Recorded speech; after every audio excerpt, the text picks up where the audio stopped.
Stel jou gou voor, 'n veldbrand wat vinnig alles verteer. Ja, 'n boer loop eendag deur die swart gebrande veld en sien iets vreemd lê. En toe hy nader stap, ontdek hy 'n doodgebrande hen. Maar onder haar vlerke lê lewende kuikens. Die hen het haar eie lewe gegee om haar kuikens te beskerm. En die vraag is, waar skuil jy vandag?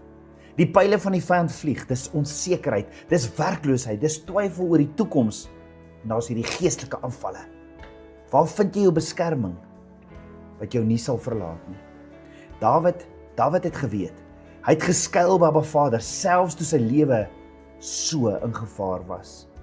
Psalm 57 vers 2 sê Dawid, wees my genadig o God, wees my genadig, want by U het my siel geskuil, en in die skaduwee van die vleuel sal ek skuil totdat die onheil verbygegaan het. Dawid moes jare lank in grotte gaan wegkruip het, bedreig deur koning Saul, maar hy het vasgehou aan die roeping wat Abba Vader vir hom gehad het.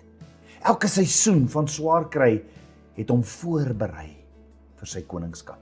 Die droom wat Vader vir hom gehad het. En net so het Abba Vader 'n plan vir jou, selfs wanneer jy in die grot van jou lewe is. Jou uitdagings is nie vergete nie. Hulle vorm jou, beskerm jou en bring jou nader aan jou roeping.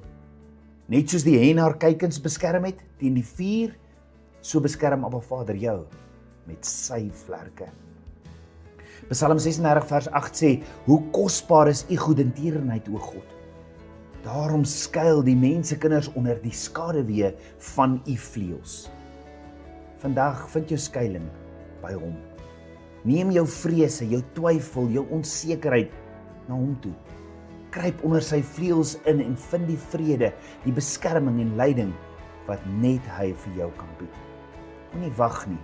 Die vuur is 'n werklikheid, maar sy teenwoordigheid is 'n veilige skuiling.